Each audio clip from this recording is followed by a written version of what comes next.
Gotcha. All right, good morning. Good morning. So thank you for coming to this one. My name's Justin, and this is my wife, Lindsey.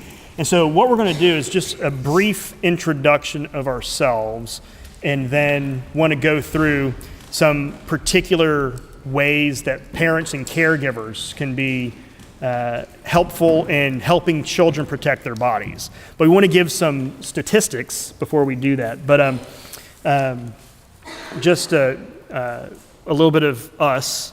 I'm an Episcopal minister in Central Florida, and I also teach.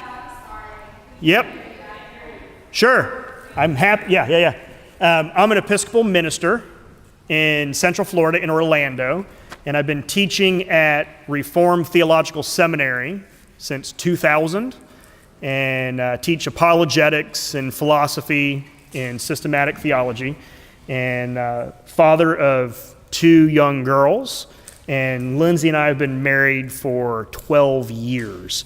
And I got involved in talking about sexual assault, domestic violence, and child sexual abuse prevention because I married her. So I'm kind of topically riding her coattails, and I'll let her tell you about our background of when we first met. So I'll hold the mic for you. Okay. Just yell. When we first met, I was working at a domestic violence shelter and then transferred over to the Sexual Assault Crisis Center.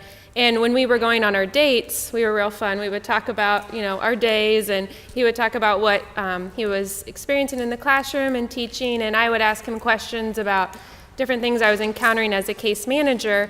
Just how does theology apply to the suffering that I am witnessing and walking alongside? And I remember asking him, well, what did you learn in seminary? Like, what course was taught on this? And at this time, this was, 12, 13 years ago when we were dating, and at the time he was like, we never talked about this in seminary. And I think we were both shocked with that realization, and now it's really amazing and beautiful and encouraging to see in these 12 years just where churches are embracing this topic and saying, let's have a talk, let's have a conference. Seminaries, he's now teaching a course at RTS and at Gordon Conwell. So there's been a lot of change. Can I interrupt? Yeah.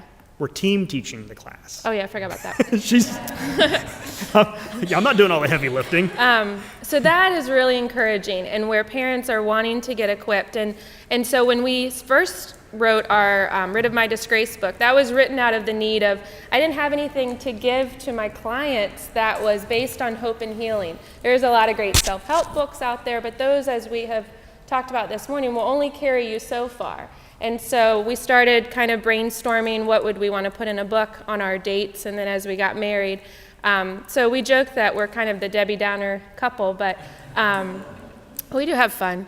But we are the Debbie Downers. But we have seen the huge need for these resources. And then when we started having children and we realized there's nothing out there that we can read with our kids that kind of would help us as we're trying to frame this conversation and not fumble our words, let's write a kid's book. And as I was talking with moms at the playground, because that's what you do about this topic, a lot of them were like, we don't have these conversations, like what do we do? So that really just helped encourage that there was a need for this, because people felt fear behind the topic or just awkwardness. And I think from our both of our past histories, our parents never had these conversations. I got a video that was more like sex ed, but nothing about body awareness and protection and consent. Those just were not talked about. And now I see schools are doing it even in preschool. So there's been a lot of change, a lot of growth. My dad was an artist, so I actually... You got pictures. When he told me about the birds and the bees, he actually drew everything out for me, and I was like, wow. So it's my first kids book was actually my father on the back of a napkin. So he had an illustration. So we're encouraged that you guys are here, wanting to protect children and take this message out is huge. So we will make sure that we're done before 11:30 because that's when our lunch break is. But let me give you some of the stats for the sake of clarity of why this is important. And I'd like to do. We'll go over some specific areas of like what parents and caregivers can do, and then I think it would be good to do some Q&A, because I know some of you have really practical questions, and we always hear a question that we've never thought of before. And it's fun for us just to see what would be more helpful in the future. So the stats that we need to know are that 1 in 5 children will be abused sexually before their 18th birthday. In the United States, this would be the entire population of the Pacific and Mountain time zones population combined, just to give you an image of it. Most children know their attackers. 34% are family members. That's my story, distant family member, but family. 59% are acquaintances, pastors, coaches, teachers, doctors, neighborhood kid down the road, the parent of the neighborhood kid down the road. 7% of perpetrators are strangers. And so the importance of those statistics is that too many parents think that, hey, we're attentive to our kids. We have a really good community around our family, and they're never with strangers. And it's a false sense of security. That's the whole purpose. I'm not trying to freak you out, but I want to freak you out enough to pay attention and not take for granted or minimize the possible threats in front of you. So what this means is thinking more about family members and acquaintances of who has access than just strangers. That's key. And so the shorthand is a child is more likely to be abused by someone that they recognize and trust, which can make the effects of the abuse even that more difficult. It's already difficult enough if it's a stranger. If it's someone that's to be trusted, it's a little bit more salt in the wound. And parents and caregivers are key about this because, and Lindsey's likes to make the point about personal training and safety. You want to say a little bit about that? Yeah, I mean, I don't think we need to convince you guys that this is a big deal, but to kind of drive that point even a little bit more, as parents or caregivers or grandparents or youth pastors, wherever you're coming from in this group, you think about, we teach our children wear your seatbelt, we research all the proper car seats so that they have great car safety. Then we talk about fire safety, where to go in a fire. Then we talk about pool safety and ocean safety, and we teach our kids how to swim. So if we cover all those things and treat those as a priority, how much more so should this be a priority of like personal safety, personal body awareness, personal body safety? That should be at the forefront just as much as the other things, that shouldn't be excluded. So that kind of, it gives you permission to make it a big deal, to make it something that you need to build a foundation with your children to equip them and give them control and empowerment. So I think that's a really helpful point, because sometimes people will say, oh, it's not a big deal. Like Justin said, we all know each other. Our family's good. We come from a great community. We go to a great church. We're not in that kind of camp or that population. But as research shows, sexual abuse is across all socioeconomic levels, all religions, all races, all ethnic groups, all parts of the neighborhood. That's not to build fear, but it's more of take off the blinders. This is happening in our churches and in our homes and in our families. Okay. Oh, sorry. That's all right. So I'm going to go through. Now, I want to check the volume level for the people in the back. Can you still hear me okay?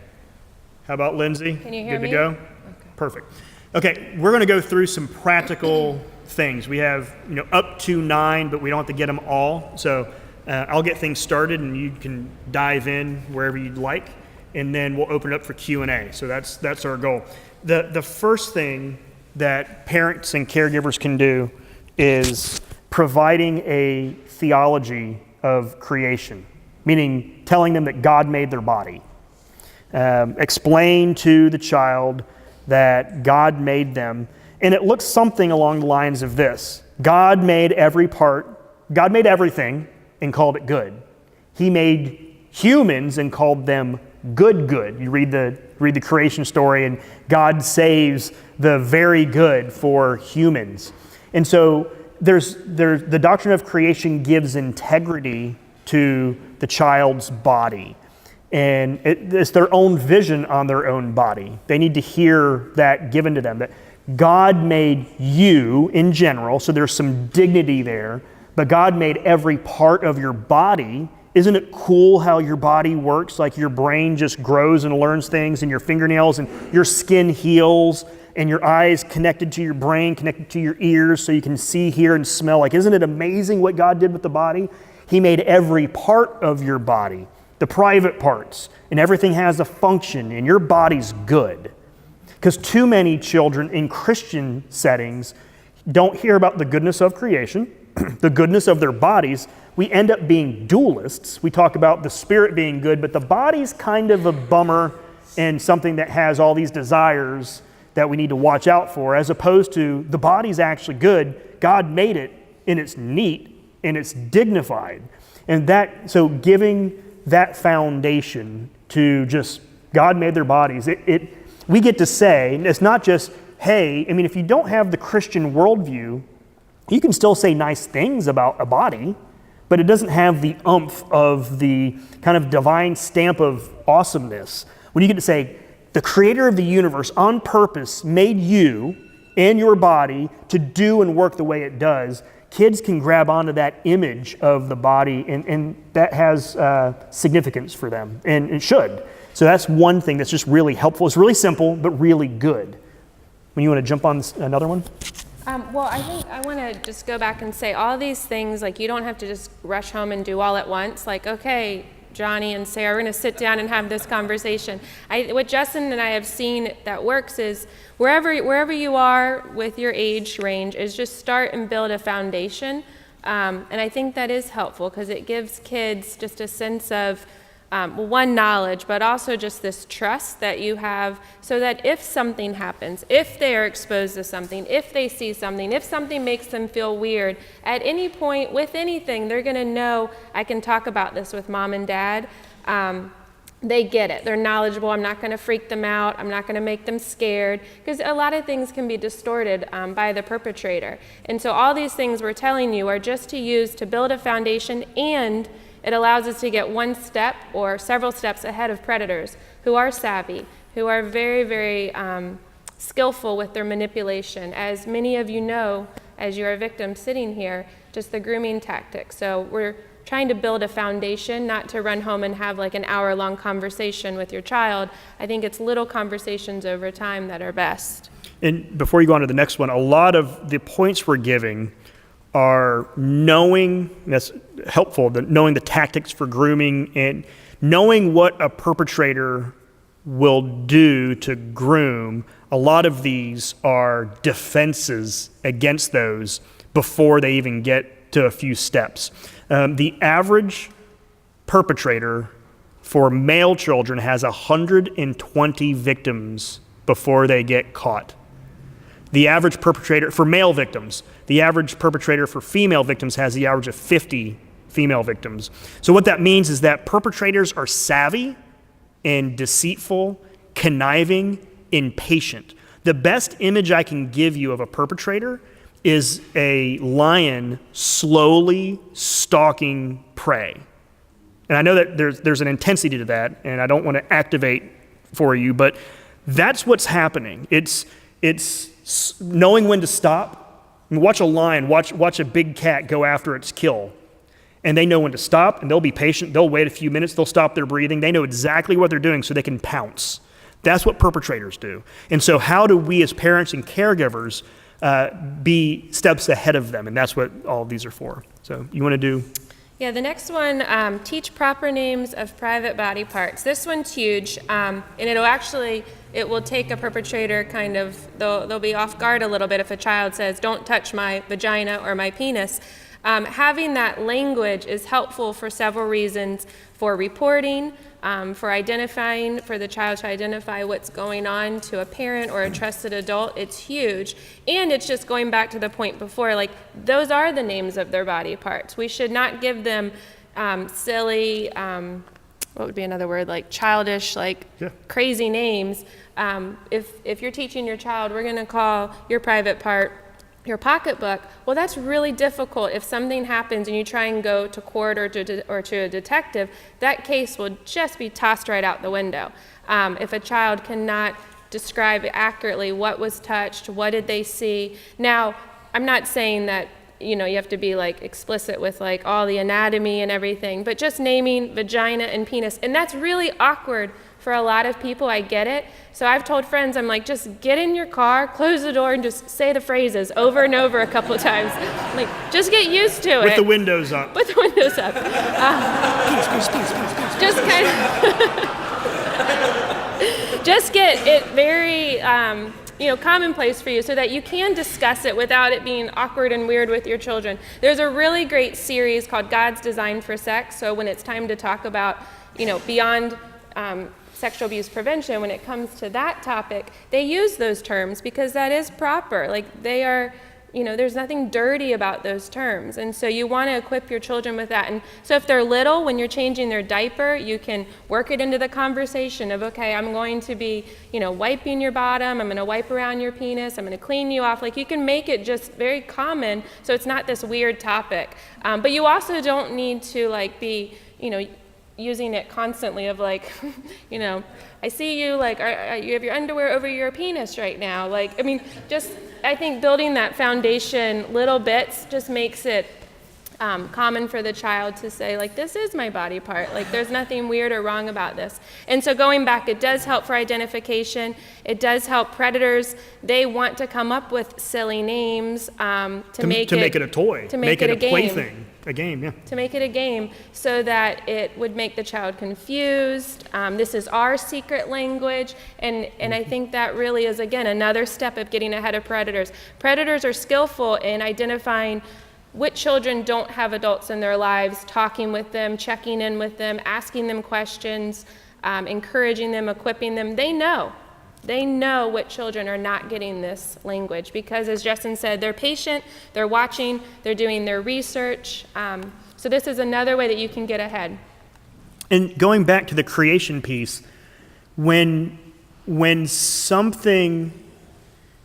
other parts of the body have just normal names, like I hurt my elbow, and you just hurt your elbow. But then when you get to a private part and it's called a lily or a pea shooter or something like that, it actually creates shame for the child. They pick up on that and they go, apparently this is something it's improper, it's not polite to talk about it. So just by giving the nicknames only actually would reinforce shame for the parts of the body that we don't want to enforce shame about. And that's another thing. So it's both the integrity of the body, it's reporting, and when, as Lindsey said, if a perpetrator starts making a private part a thing that is to be played with, it's off-putting if they go, why did you touch my penis? Because then suddenly they go, whoa, hold on a second. Like, this is not what I was expecting. That's like a force field in one sense against the wiles of evil. It's also because you need to get but also you can talk about private parts. And again, I think it's really helpful that, we're not always serious about bodies in our house. We have proper names, but we're not saying never talk about it. It actually can be really, just kids are gonna be funny and they might say something, and that's okay. You don't have to sit down and be like, no, Susan, we never call, no, never. You don't have to be all intense about it. You just be like, okay, yeah, go ahead, use the nickname or whatever you'd call it, but it's also this. But it also helps you have the conversation about private parts. These are private ones. People aren't supposed to touch these parts, and ever, for any reason, unless it's a doctor or we're here to help you. So that's the second big one. The third one I want to address is inviting communication. Hold on real quick. On that point with the private part, when you're using the bathing suit analogy of, these are the parts that are private, and then sometimes you guys might know what I'm talking about, but I'll explain it. People will say, well, any parts under your bathing suit are not to be touched. Well, you can start there. That's really good and helpful for a child to imagine, okay, when I have my bathing suit on, what's under my bathing suit? Well, there's my, for a child, there's my vagina, there's my penis, my butt. For girls, there's my chest. But take that a step further and say, but if anybody ever touches a part of your body that makes you feel weird or uncomfortable or you don't like, let me know. I worked with when I worked at the crisis center, there was a grandfather that was touching his granddaughter on the leg and kind of massaging her, but then kissing her on the face. Well, she had grown up kind of hearing like my vagina, my bottom, like those areas shouldn't be touched. So this went on for several months when he wasn't even touching those areas, but it was still sexual abuse. It was inappropriate. So I think you can take it a step further and talk about, this is your body. Like, this is, God made this. This is yours. You have control over your body, and it's giving them back control of how to be able to advocate and let you know if something's going on. We use the word, like, if anything makes you feel weird, let us know. And they do. They tell us, like, if they see somebody that just creeps them out, that just is like across the room, they'll be like, that person's creeping me out. So you're going to get a lot of dialogue, hopefully, from your children, which is really great. You want to know how they're feeling. So another point is just inviting communication, and I'll do this one in 30 seconds. But as Lindsey said, it's not a 1 hour conversation. It's the perpetual drip, drip, drip of the conversation. It can be a one-off sentence. It could be an intentional conversation. It could be freezing TV or pausing TV, or do people still watch live TV? Anyway, I was like, or the movie, and this having like the moment. It's a lot of the little moments that actually build up. But inviting communication, and if something has happened to you at the appropriate time, you have good instincts with your kids. At the appropriate time, letting them know, like, the reason I care about this is because this is what happened to me. But being vulnerable with your children is actually a gift to them, because I know from my parents and how they parented me, I could talk to my parents about anything. And I did. It was normal. And I think going back to what Lindsey said, the awkwardness is actually for us. The kids don't have a sense of awkwardness. That's given to them by us and our culture about their body. They don't come out with awkward embarrassment about their bodies. And so it's usually, and follow the children's questions. You don't have to say everything all at once. Just, do you have any questions? And then let them ask a question. And usually we, parents, think that we need to say way too much, and we over-communicate when the children we can follow their lead on where their questions are. You want to talk about touch? I think oftentimes, maybe some of you have heard, like, there's good touch and there's bad touch. And we really would encourage you to get away from that particular language. You can use inappropriate and appropriate. What's appropriate touch? Hugs, high fives, maybe like if you need your back scratched, like there's appropriate touching. And then, of course, when you go to the doctor might have to check certain body parts, and I'll be there with you, like who's kind of allowed into that camp. And sometimes you like to be hugged or snuggled, and sometimes you don't. And so you can frame this for your child of saying, you are allowed to say no, whether it's appropriate or inappropriate. You're allowed to say no. If you don't want to be hugged, if you don't want to be snuggled, if you don't want to be touched, like, you can say no. You can't be rude when it's like a hug, or if grandpa comes over or grandma and they want to give you a hug, don't, respond rudely. But there are ways that you can say, no, thank you. How about a high five instead, or a handshake, or let's go on and come in and have some snacks. So that's giving them control back, to their bodies and to their lives. And it sets them up for their future of when they're in college one day and a situation comes along, male or female, that they don't find themselves in a situation saying, gosh, I have had to do this before with other people. I must have to do this with this other adult or this other individual because this is culturally appropriate, or this is what's expected of me. So it gives them just jurisdiction over their decisions, but also educating them on what's inappropriate. So if you use the word bad, well, sometimes bad touches physiologically can feel good. That's the truth. And so if you use that, that's very confusing to a child or an adolescent or even an adult of like, I know this is bad, but it actually feels good sometimes, even though in my mind it's bad, in my heart it's bad, but yet physiologically there's pleasure there. That's very confusing for anybody, no matter their age. So I think if you go back to appropriate and inappropriate, that'll help frame the conversation better than using those other two terms. No, just this part you can do. Just for the sake of time, I'm going to see if we can get through some of these in the next 5 minutes. Does that sound good? Yeah. Okay. I'm going to skip that part. Another one is, don't ask your child to maintain your emotions. I did this one. I came home from work and I was bummed out. And I remember a few years ago just going, hey, I'm really sad. Can you give Dad a hug? And Lindsey looked at me and was like, no, don't do that. Now, there's nothing wrong with me being vulnerable. It's not a vulnerability thing. It's the daddy's sad, I need something from you physically, because that's, again, the mode of the stalker, the perpetrator, which is, hey, I'm really sad. You want to come over here and give me a hug and sit on my lap? So, again, there's an appropriate way of saying that, which is like, hey, I had a really bad day. And then sometimes they will initiate and say, well, come here and, pray for you, give you a kiss or a hug. Sometimes not. And sometimes this happens with grandparents, when grandparents don't see their grandkids a lot. And this happened with our family, and I had a great conversation with my dad.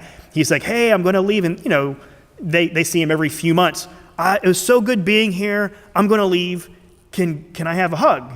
And my daughter said, and because he has a big beard and she didn't like the prickliness. It wasn't anything about him. He's a really sweet man. And she said, no, thank you. And he said, oh, come on. I'm not going to see you for a few months. Can I have a hug? And I was like, hold on, Dad. Do you want your granddaughter thinking that when a man begs for physical attention, she's supposed to do it? And he goes, no. He got it immediately. He's like, I love you. I can't wait to see you again. And he's like, put his hand up for a high five, got a high five. And then guess what happens? They felt safe, and they're like, oh, well, now that it's on my terms, I'll give you a hug. That's a really good thing for a 6-year-old child to learn. So can I do the next one real quick? Throw out the word secret. There's no reason to ever use it. Use surprise, because secrets are things that perpetrators use as the category for, this is our secret. If you tell this secret, bad things will happen, and we need to keep this as our secret. And again, if you're a child and you have an authority figure or an older person telling you this is our secret, you're like, okay, I guess I'm supposed to obey the authority, so it'll be our secret. Get rid of the word secret. Now, we've gone so overboard, which I'm completely fine with, like a child, like our friends or girls' friends will say, hey, can I tell you a secret? And they're like, no, we don't do secrets. And all it is a surprise. Like, I'm going to invite you to my birthday party. But again, I'd rather have them err on the side of being secret freaks than anything else. That's okay. We can fix that one pretty easily. But throw out the word secret as quickly as possible. Not the last one, but a game that children will often want to play is doctor. It's just commonplace if they want to test out this role. They go to the doctor often, so it just becomes a game they want to role play. A creative way you can spin this and redeem it is, let's get out all your stuffed animals, let's get out your broken toys, you're going to play vet, you're going to play mechanic, and kind of pull a Dr. McStuffin move, if you know that show. Like, let's fix those toys. Like, you still have those skills you're building in your role playing. You're still getting to play kind of the caretaker role, but you're going to fix your toys and your animals. Because playing doctor is a game that predators will sometimes do when they're grooming, when they're playing with children.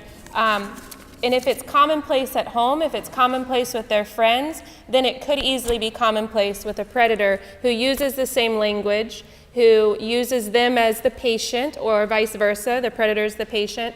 And so if you get them out of the practice of playing that and telling them, hey, this isn't a game that we're going to play. Your body's not a game.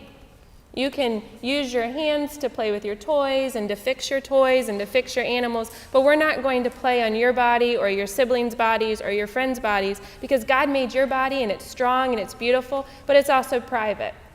And then talk to them. When you go to the doctor, they'll check your body and you can test out your knees, but other than that, we're going to just work on your toys and your animals. And then that's a fine shift for them. It's not a huge game changer of, oh no, my life is ruined, I can't play doctor. But it just shifts it away. So then if something happens, it's not commonplace of I do this all the time, here's this predator playing my favorite game. It'll be, oh, I don't play doctor. And that again alerts the predator of, someone's talking to this child. Second to last is identify whom to trust. Go through with who in their life. Basically, they're safe with you, assuming that they're safe with you. And that's a big assumption, but if you're coming to a conference like this and sitting in a thing like this, I'm assuming that most of you, if not all of you, are safe places and people to be with. But if they're safe with you, who else do you trust? Build the the advisory board of trust in your child's mind. You can go to your teacher, you can go to your pastor, you can go, and if you trust them, you can go, if you ever really, really stuck and you're get lost, go to a mom with kids. Like, get strategic on this stuff and build the list. In our book that we did, our children's book, it's called God Made All of Me. That could be a tool for you, by the way, to have this conversation. We created that book as the tool for parents and caregivers it basically is going through all of these issues in a story form to make it normal. But we have a page on there, like, who can you trust? And you just write out all the different people in your life that you could trust. And that's just in case you need it. And then the last one, can I jump on this one and then open it up? Is report abuse, suspected abuse immediately. Report, don't investigate. Report, don't investigate. I've heard stories of fathers reporting. I've encouraged fathers to report on their own children against their other child. You report, you don't investigate it, unless you're an investigator. And I'm not, and some of you might be, but unless you're an investigator, report it. Don't investigate, because especially if you're in the church, if you're the pastor, if you're on the elder board, or if you're a staff person, because you end up alerting. Again, the people who do this are savvy. They can do their false humility. They have their explanation ready. You're going to see some worldly sorrow, but not repentance. And they're going to explain to you, no, that's a misunderstanding. And who's going to win between a 6-year-old and a 35-year-old? The 35-year-old. Culturally, that always happens. So those are our 9 points of just things we can do. And I want to give you all time to see if you have any questions or explanations for Lindsey or myself. And we have, again, 10 minutes or so let's open this up.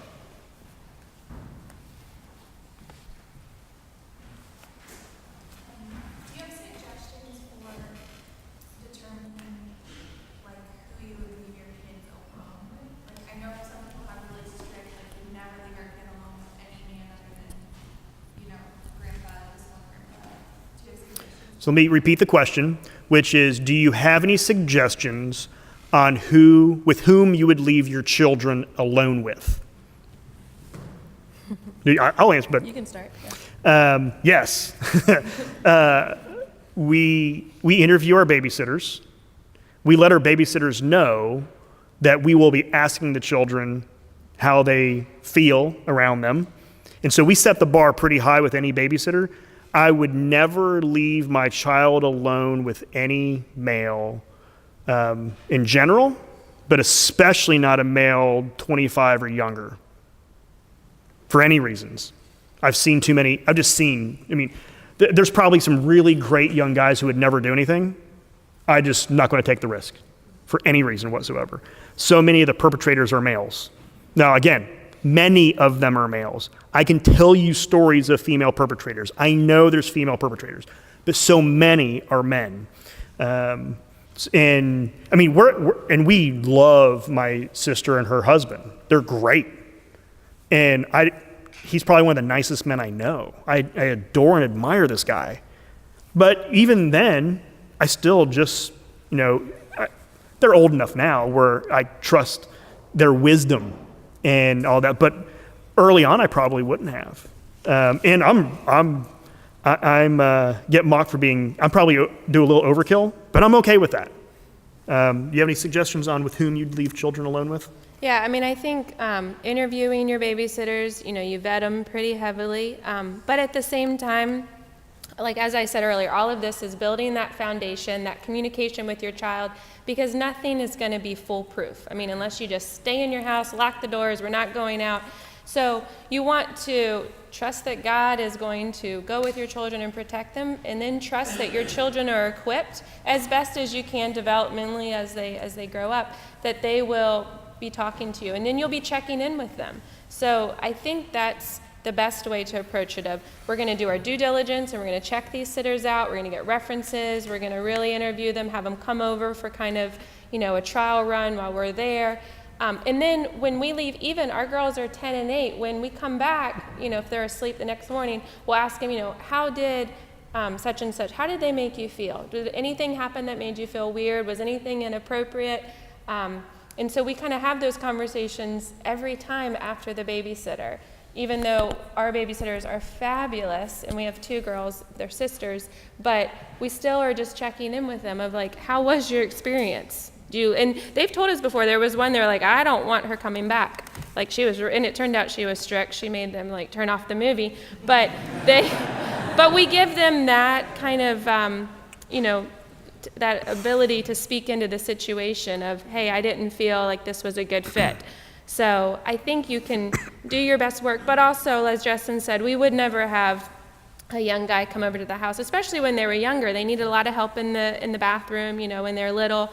As far as family goes, absolutely. At this point, we have the grandparents stay with the girls. Usually, we just have grandma and grandpa come. I think 2's great. Have them both there. One just for safety, but also for kind of checks and balances is always helpful. In my, one of our daughters will go off into the garage and tinker with grandpa. There's no fear. We don't have any. The other will go off and paint with my dad and be alone. And again, perpetrators are grooming, and the last thing I'm really worried about is one of our family members just out of the blue doing something horrendous, because most are grooming, and they know our kids are like, I'm not worried about them, but also they know where they are and how clear they are with communication. So I don't want to freak everyone out and be like, grandpa doesn't get to hang out with the kids ever again. Like, again, wisdom and discernment. And if you have a check, run with that. Go with your gut. I used to not trust my instincts, and I do now, but go with it. If you have a weird reason, you're like, that person weirds me out. It might be hypervigilance. It might be discernment and wisdom. So again, I'm not trying to freak everyone out though. My daughter has a question, and I'm curious. So let me see can you ask it quickly? Yes, being a kid myself, sometimes like sleepovers, is there anything you can say about that? So she said, being a kid myself, is there anything you can say about sleepovers? That's a good question. That's your question? We got 2 questions in one. Is there anything you want to add to the question about sleepovers? Just advice. Yeah. Go for it, because you've been thinking about this. Yeah, real quick, I want to say something about when you're kind of looking at who's with your children. One thing, I remember a case with a friend, our girls initiate going to the garage and tinkering. They initiate going to paint with grandpa. That's great, because they are initiating. If you start to notice this family member is always trying to initiate, like, come with me to the garage, come with me to the basement, come with me outside, and trying to isolate them, that should be a gut check. Like, why are you always trying to get this child alone? What's going on here? But with sleepovers, we don't do them. We never have. A lot of it was we were far from family, and so they weren't going to family for sleepovers. But with friends, it's just always been across the board no, especially when they're little. I think sometimes people are tempted to kind of say, okay, like we've identified these families are okay, and then everybody else, like, we're just not going to go to those homes. That can create a lot of issues within your community of like, why don't you think I'm safe? Like, why am I not in the okay category? If your child's young, they're going to be like, my mom says I can't come to your house. So maybe an easy way is just across the board. I don't sleep at my friends' houses. I grew up going to sleepovers, did not enjoy them. Did you go up to sleepovers? I went to sleepovers. The very first sleepover, I lasted 2 hours and called my parents to come get me.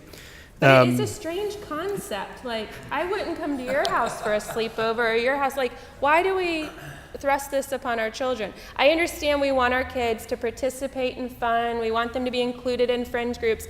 But you can get creative with other ways. 2 ones, first idea is you could say, hey, let's have your friends over till 10, 11 o'clock at night. We're going to have a mock sleepover. We'll put out the sleeping bags, watch a movie, popcorn, pizza, the whole 9 yards. And then everybody goes home. Everybody's going to sleep better. The next day will be much better. You're not going to have grumpy children. And you have your kids back in your home. I think is a great suggestion. Number 2 is, if he's gone on a conference, I might invite over my girlfriend and her girls, and they're going to come over for a sleepover. And they'll all go sleep her and her children will go sleep in the guest bedroom when the clock strikes midnight or whatever. And my kids will go to their bed, and then we wake up and we all have pancakes, and then everybody goes home. So there are other ways around it. I think the old school model is like, just want to send my kids off, I get a night free. But a lot more families are shifting to this, let's not have sleepovers, which is great. Find your group of like, okay, let's stick to this so that your child doesn't feel excluded. Or they can go to the party and I'm just going to pick you up at 10 o'clock and use the excuse of my kid sleeps better in their bed. We have stuff to do tomorrow. Like, you can frame it like that. You don't have to say, I don't trust you. But you can just say, we've got a whole slew of things in the morning. I want my kid to get a really good night's sleep. Bad things have happened. I've seen it happen and experienced it at sleepovers. I was exposed to some of the most disgusting images you could imagine at like 10, because a big brother delivered the goods to us. I mean, a bunch of 10-year-old boys handed certain images, and I still remember the images. And the kind of shame a 10-year-old feels at seeing that kind of stuff, and the way that can form your desires and way you think about is really powerful.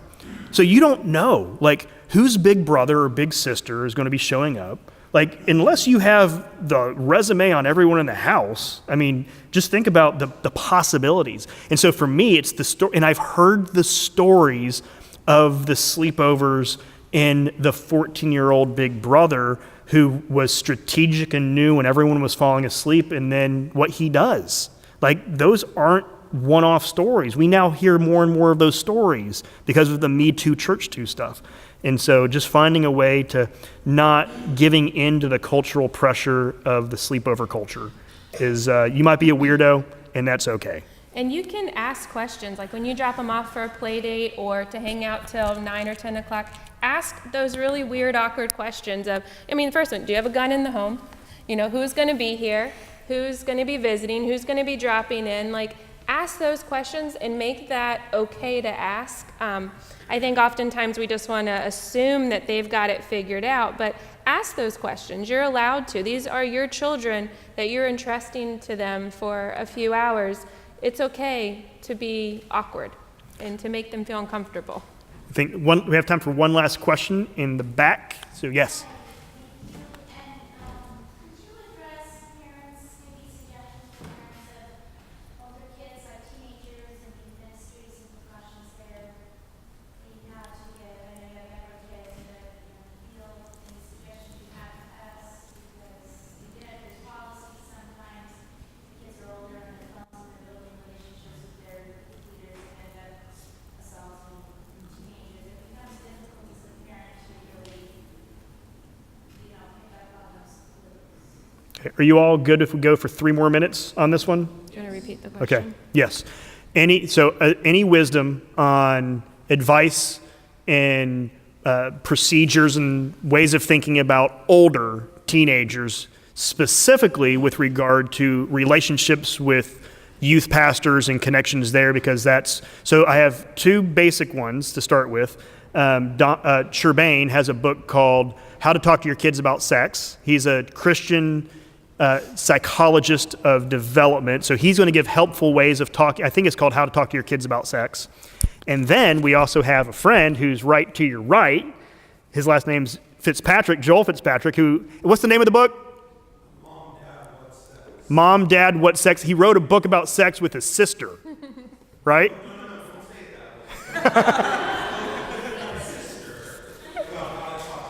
Yeah, that's way better. Sorry about that. I didn't even pick up on that. That's another resource, a really good resource. So both Christians, both gospel, Bible-centered, and how to talk, start with that. I have a few thoughts, and then I know she's going to have some really better ones. So opening up the lines of communication as quickly as possible. Tell them how you've suffered with regard to misuse of those relationships. Tell them what you're afraid of. Tell them why you would have these standards. I unfortunately get a call once a month from pastor friends who go, hey, got another youth intern who is using Instagram direct message, and we have 40 pages of printed out stuff. We're shocked. What do we do? This is not uncommon. So there's a 0 tolerance policy. The church needs to have policies and procedures. That's why we have the lunch for grace as to what does grace do for policies and procedures. You be the one, so I'm rallying, not lecturing. Let us be the ones who go to the churches and go, what are the policies and procedures? We had to do it at our own church. This is what we do, and we had to go to our church and say, hey, background checks, policies and procedures, and we'll have to yank our kids until they're there. And we did. It's awkward when you're one of the pastors yanking your kids, but I don't care. Because you know what's more awkward? Apologizing to them. Because I failed them.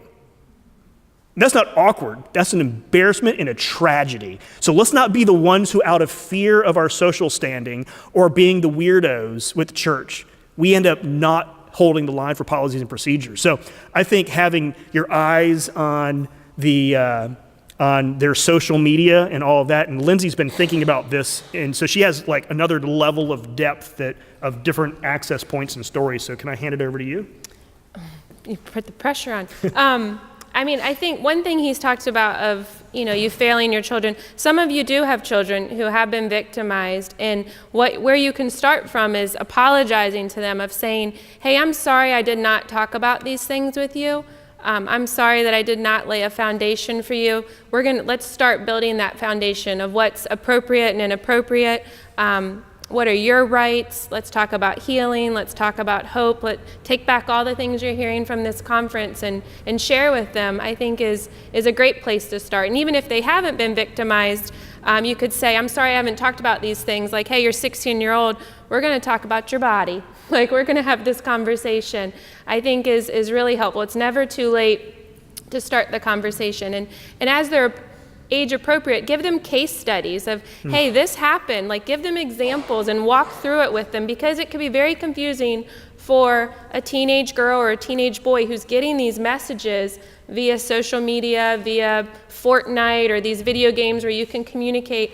They're really playing into their vulnerabilities, and they're building this trust in this relationship, and they're really speaking affirmations over your children that it feels good, and this person's giving me attention and caring for me, and I like this relationship. I'm special. I've been picked out. Like, this person cares about me. Even though they're a decade older, there's something there. So you need to walk through examples with them of how this is inappropriate, how this is illegal, how this is not what God intended, how this is a distortion of God's use of relationships and caring, and how this person is acting, whether it's illegal or just right on the cusp in the gray area. You need to walk through various scenarios. Watch movies, read books with them, have those conversations, so that it's not just saying, don't communicate inappropriately. Like, that means nothing. You need to give them practical examples of what's appropriate, and when they can tell you, and have transparency of like,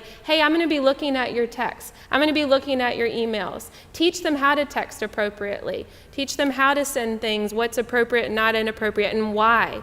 And talk to them about pornography. Why is pornography demeaning to the image of God? Like, what is it really? What's the truth behind these pictures? What's really going on? That's not God's picture of sex. That's not God's picture of love and respect and passion. So have all those conversations. Give them practical tips instead of just like, that's not what we do. You need to actually walk through it and spell it out for them. The average exposure to porn is like 10 or 11. And so having those conversations, I think, is huge. I think going to the churches and saying, what are the policies? Again, you don't have to go as aggressive as I was going a few minutes ago, but what are the policies? Like, there should be no individual texting ever again. Group text, everything has to be a group text. There's ways of actually honoring that cool relationship. One of the most powerful, formative relationships that I've had was a youth pastor and an elder who discipled me. I mean, it wasn't my parent, and it wasn't a peer. It was that 10 years older, and how powerful that elder, who was a 40-year-old single guy, and took me under his wing with his fiance, and it was amazing. I mean, I'm thankful for the gift. So wanting to have that relationship. And if you have the policies and procedures, it allows it to be contained and it gives you a little bit of trust to let that relationship take off and be as meaningful as it can be. One of the most formative relationships for many young Christians is their connection to their youth minister. Just want to preserve that because it can be powerful, but also be wise about the dangers that are there. So we are over I time. said we had 10 minutes. Oh, we have 10 more minutes. Go. Does that answer what you were looking for, or is there more? I wish I knew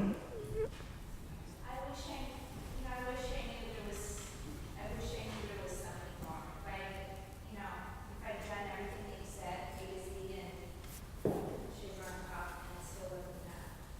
So, you know, if you brought up your kids and there's some policies and procedures the church has, and everything still happens because, you know, abuse is gross. So, and this is my conception goes deep. So I wish, you know, I hear you, the mom saying, you need to do this, you need, and I'm telling you, I did all that.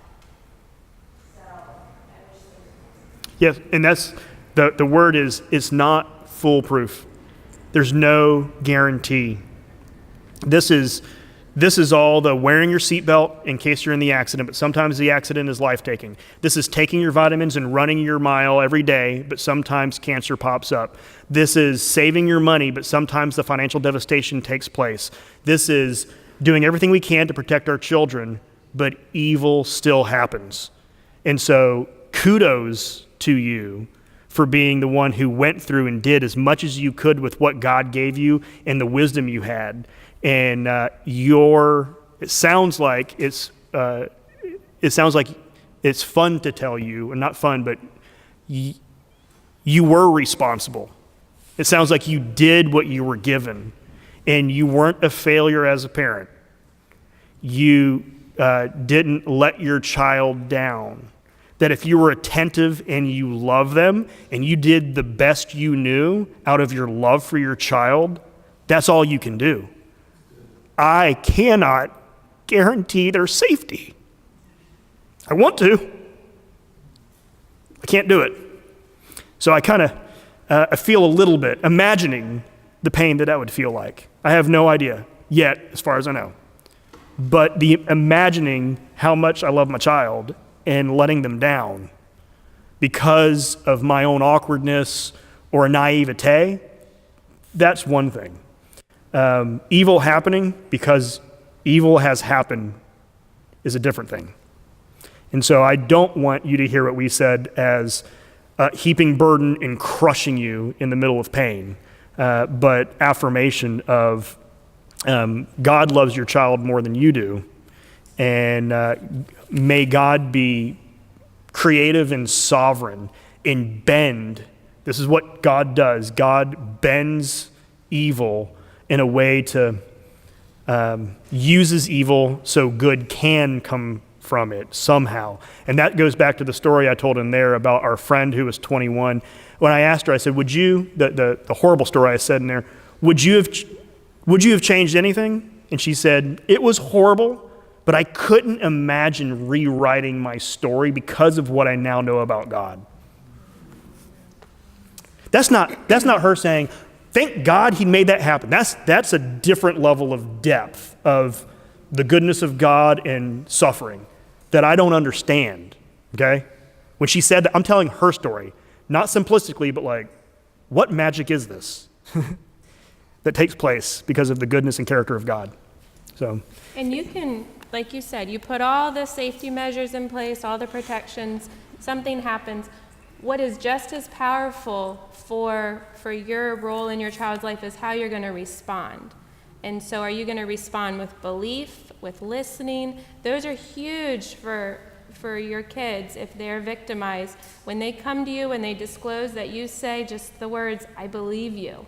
Like that's huge. For those of you that are in the audience who have been victimized, not having been believed is crushing, or having it swept under the carpet of, we're not going to talk about this, crushing, like causes the shame and the blame and the guilt and all that to be heaped on. So if they do disclose to you, be thankful that you have built those lines of communication, that they're trusting you, that it's coming down the pipeline, that they are talking to you.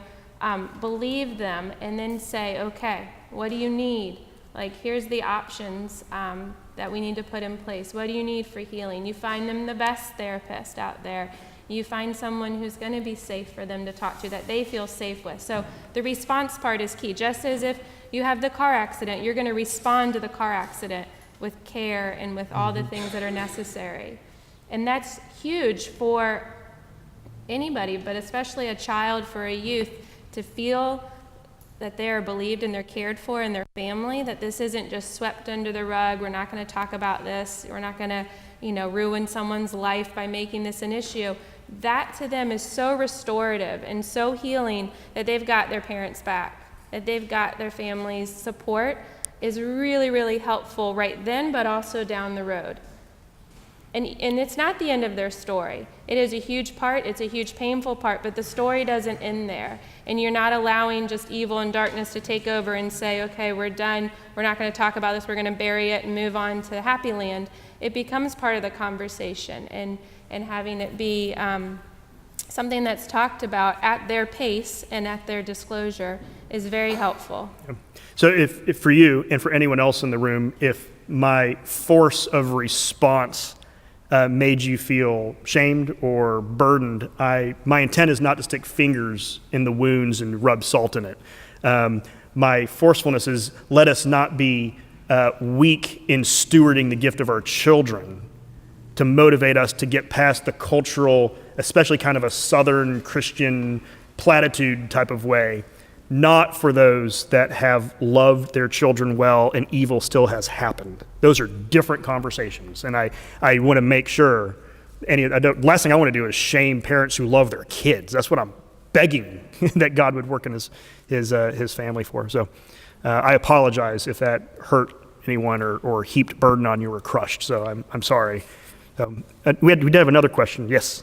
I wanted to ask, when you kind of see a loyalty bond in your kids or someone else, like my son's, he has a couple of friends on the street, and I kind of can tell that the kids are not really healthy because of secret behavior, manipulation, but my son loves these kids, and he wants to go to their home all the time, and I can just tell he's very loyal, but I sense there's something that's not, there's a lot of people coming and going, and there's lots of alcohol, and the kids are not, I can just tell, they're not healthy, and so I don't really want my son to spend time, but I don't feel I can, on the other hand, dictate who, say you can't be friends with him, but it's just something that bothers me, and he's so loyal to his friend. It's very Let me ask one question and then I'll repeat it. How old's your son? 7. Okay. 7-year-old son who has a neighborhood friend that he is loyal to, likes a lot, wants to go over to their house, and there's some manipulation and deceit and misuse of alcohol in the house, and so you're worried. Yeah, and an older brother, age 12, 13, who runs the home. And an older brother who's 12 or 13 who runs the home. And you're worried about being too strong and being the overbearing dictator who says you can't go over there. Yeah, my right? son loves this kid. And your son loves the kid. So that's the situation.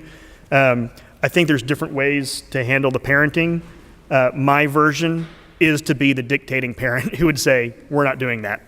But explaining it and going through why. And I mean, that's going to be the harder thing, is to respond with a barrier and then navigate through that with the disappointment and then making ourselves the enemy. I would be worried about being the enemy of my child's fun and the implications that come from that. Do you have any?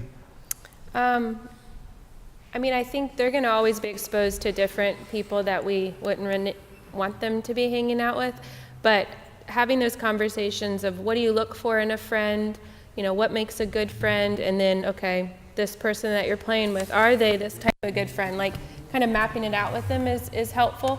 But at the end of the day, okay, yeah, you're not going in that house. We're not going to be alone in that house where I can't be with you, but we can play outside, and I'll be out there, I'm going to sit out there, or they can come into our home. Like, there are some creative ways around it. I know that it'd be ideal if you could just totally limit their exposure, but at the same time you want to coach them through, like, how do you deal with inappropriate friends? How do you deal with friends that are trying to manipulate you or put in secretive language or kind of isolate you? You want to walk them through that, especially when they're 7, so then when they're 17, they have that foundation of how to look for good, solid, healthy friends.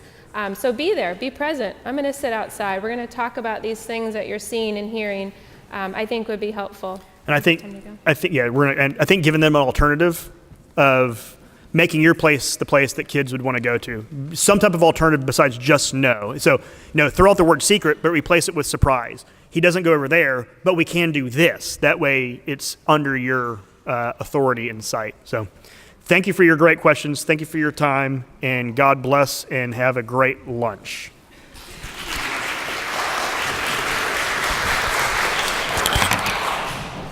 Just leave that there?